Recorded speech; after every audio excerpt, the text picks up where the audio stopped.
Warning, this video is intended for PvE and mid-game players only. Mid-game players are players who can auto Wyvern 13 with around 50% win rate. This chart should give you the most basic info for the best PvE units in this game, but I will quickly explain where they are good in starting from the top to bottom. I have the names written so you don't have to be confused.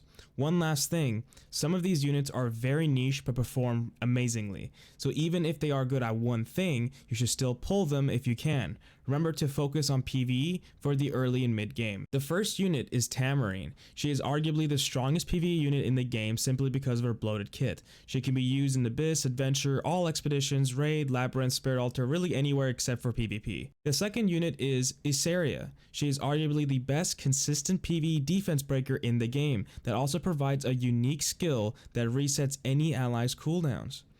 She is best paired with Tamarine and she can be used anywhere just like Tamarine except where there is a lot of fire units such as Fire Spirit Altar or Fire Expedition. This is because she's a grass type. The third unit is Vildrid, one of the best cleavers in the game. He can be used in Grass Expedition, Automation Tower, Banshee 13, A13 Hunts, and Adventure. His main weakness is that he isn't a good boss killer, but an amazing group killer. The fourth unit is Vivian. She is similar to Vildrid but a bit harder to pull off since she has a higher gear requirement. She is specifically used for Banshee 13 and A13 hunts.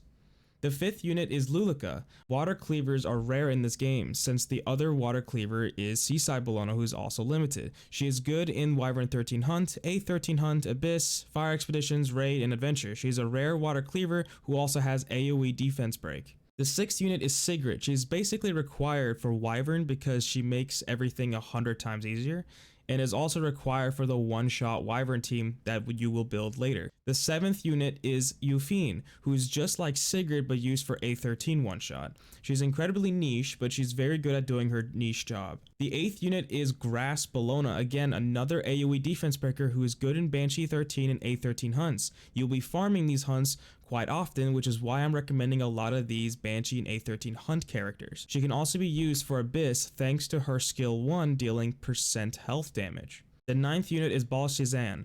His only purpose is Grass Expedition, but is very good at it.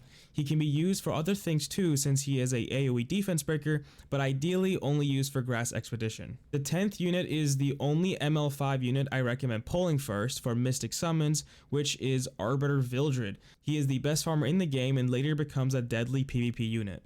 The 11th unit is Vivian. She's the best unit for killing Banshee 13. She can easily one-shot even without rage set gear. Good future investment just like Vivian. The 12th unit is Seaside Bologna. Just like Lulica, she is a water AoE cleaver who can also defense break everyone. She is an essential for Wyvern 13 one-shot team and is strong later for PvP. The 13th unit is Cerise. The only reason I use her as a PvE player is for Purple Expedition. She's very niche but works very well. The 14th unit is Landy. She is one of the best DPS units for Purple Expeditions. Again, transitions well into PvP. That's it. If you have all of the mentioned heroes, you will easily beat almost all of PvE content in this game. As a PvE player, these are the best units for PvE. Remember that if you want a strong PvP team, you also need a stronger PvE team. Hope you guys all enjoy, and if you have any comments, questions, or concern, join my Discord or follow me on Twitch where I stream Epic 7 and help new players directly. Take care.